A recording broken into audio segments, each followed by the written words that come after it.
Now, if there's one field that cannot do without the buzz of social media, you could call it marketing, it is Nollywood. It is the entertainment scene, and we're headed right to that now, focusing on this new movie by Tolu Awobi, aka Lotana, The Artefact.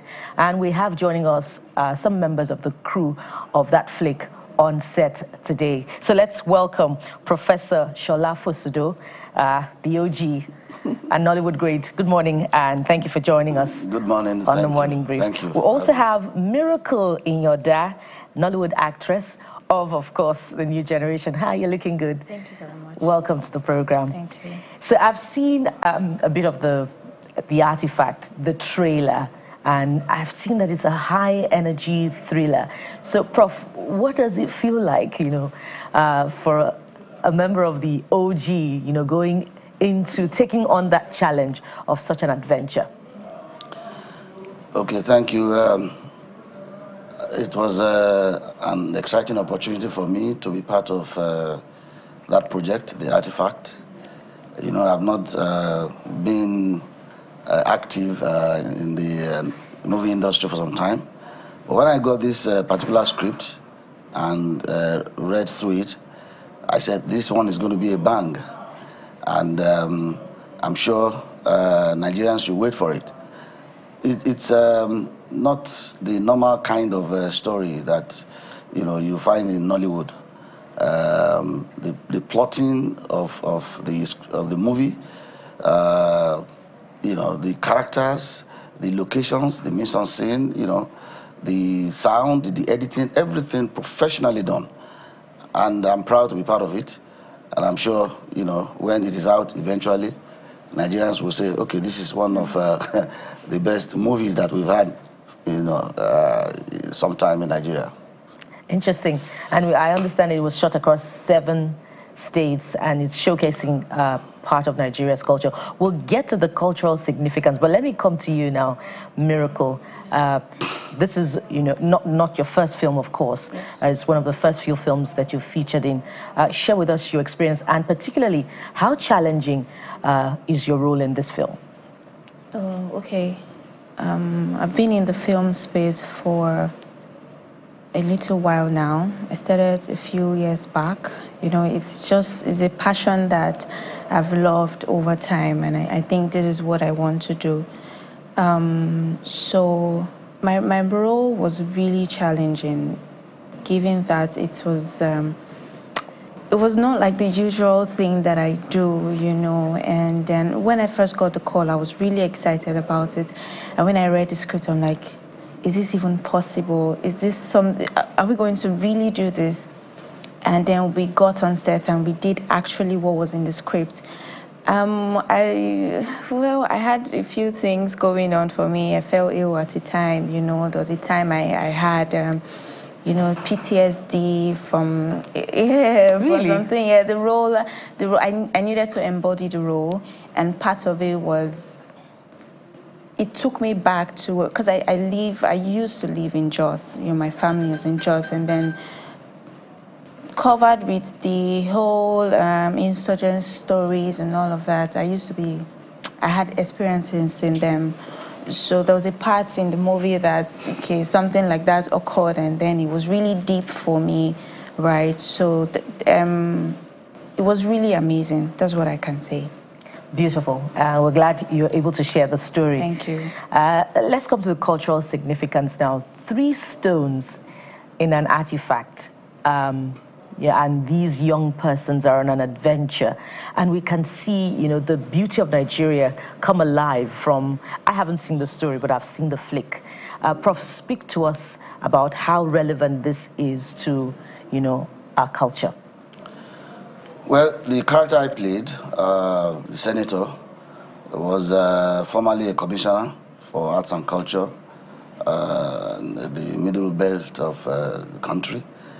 And at that time, he retrieved some artworks. And in one of the artworks, the Fatima, that was the name of the particular artwork, there was 3 stones inside. And he knew about this. But he was not the curator of the museum.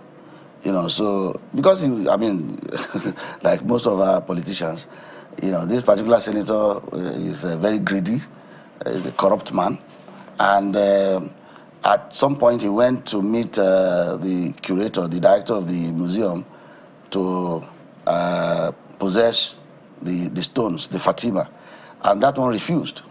The professor, played by Bimbo Manuel.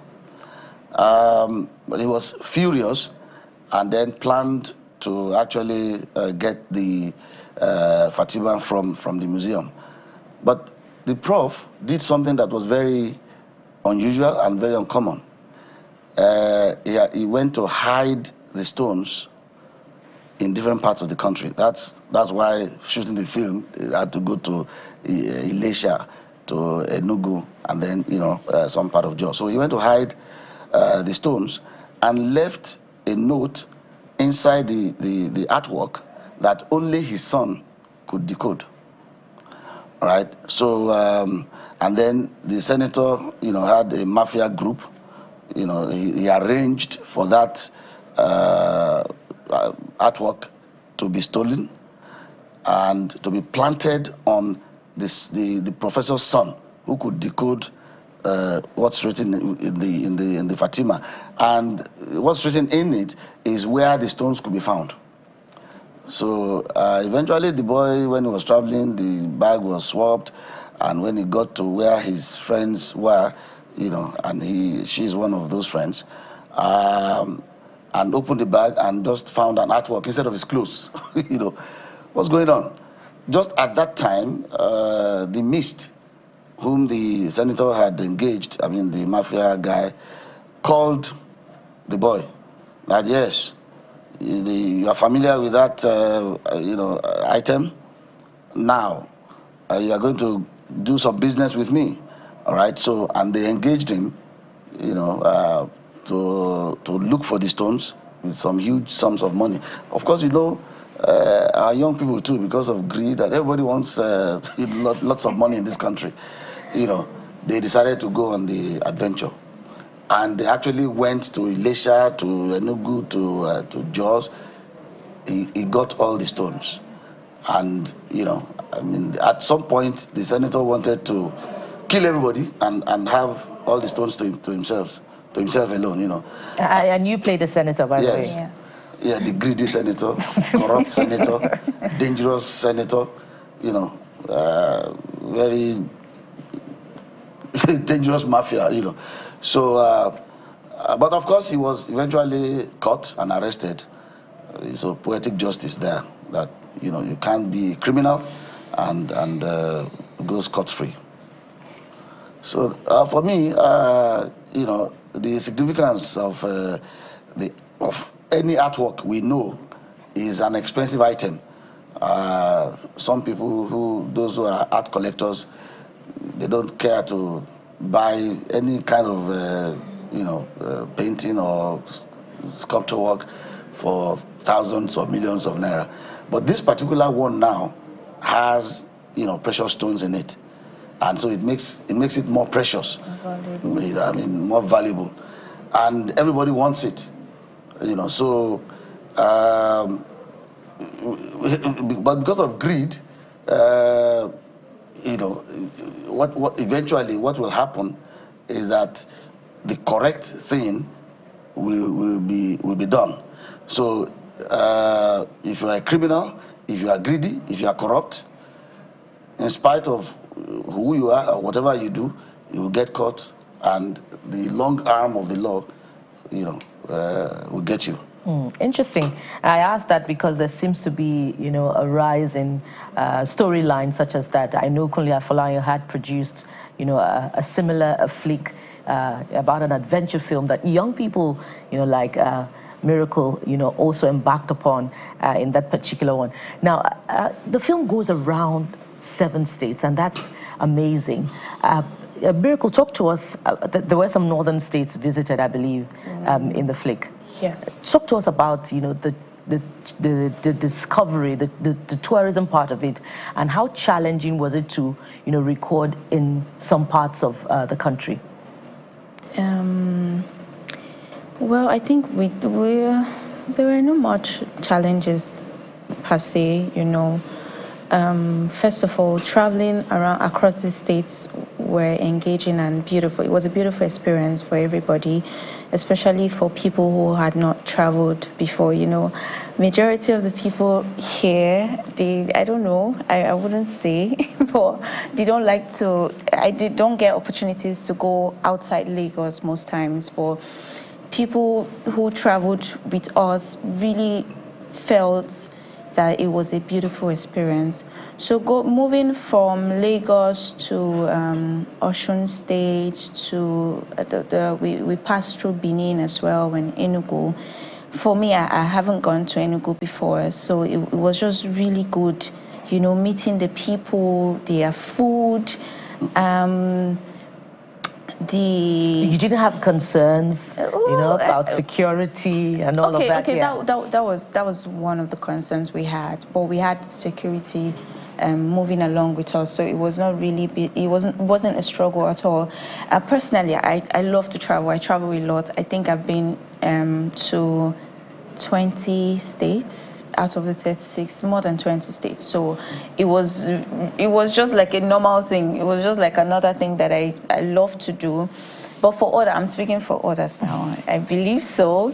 For the security part, like I said, we had security personnel always going with us, and then they were helping us in some places where we need to speak with people, or we need to control the crowd, or we need to get things in place. They were helping us. And then for the trip generally, we had the production team, they were very excellent at planning it. You know, they made it very, very relaxable for us. So we didn't have, for journeys that were very, very long, we will have places where we will stop, you know, and rest and then continue our journey the next day. They gave us a lot of food.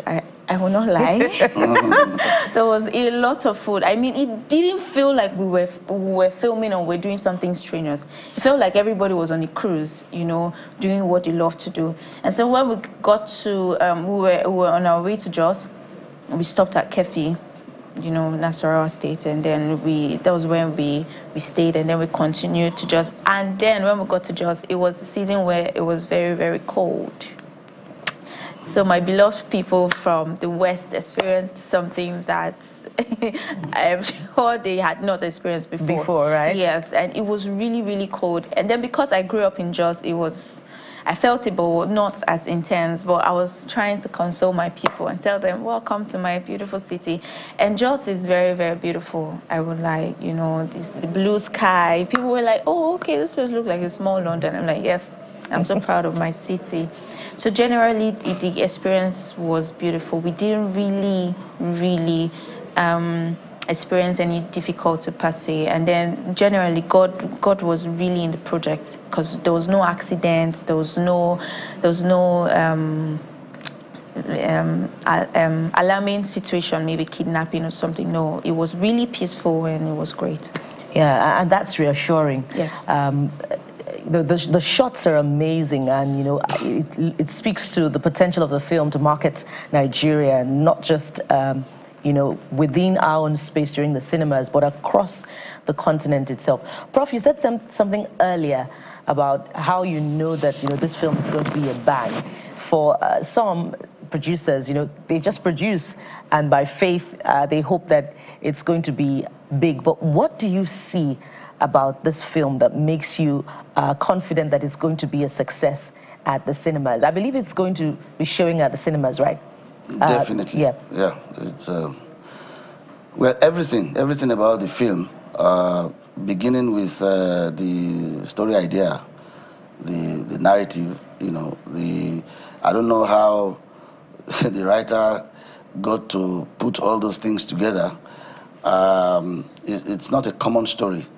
As I said earlier, the plotting, you know, the twists and the turns, the rising moments, the conflicts, you know, and then there are different levels of themes in the story. You had the love story, you have a family story, it's a detective story, the theme of greed, as I said earlier, corruption, different levels of things to learn.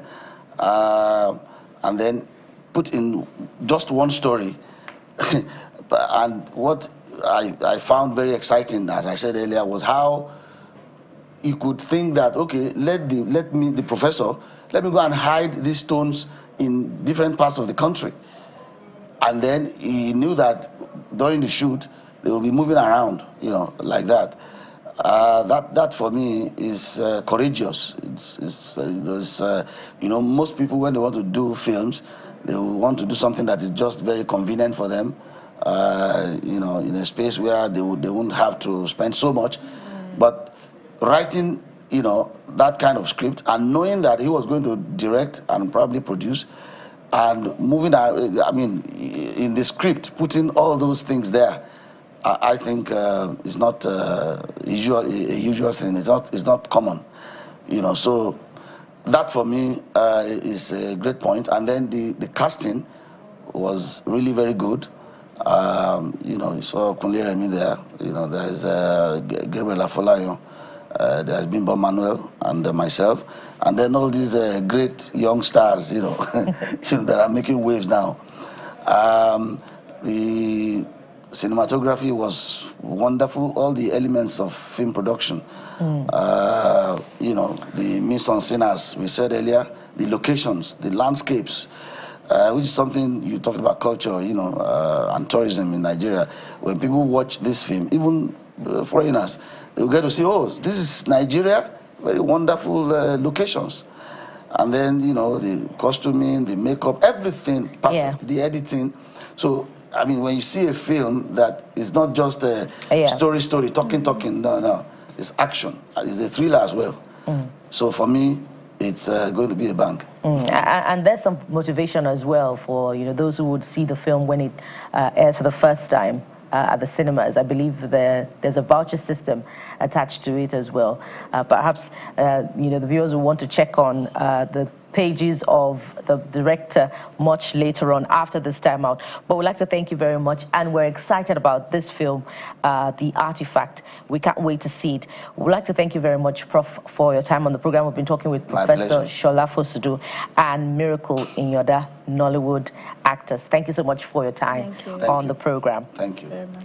And from here, we'll return shortly to bring you something else this time around about the visual arts, something that is a departure from what you see. What is Stonism? Stay with us. We'll be right back.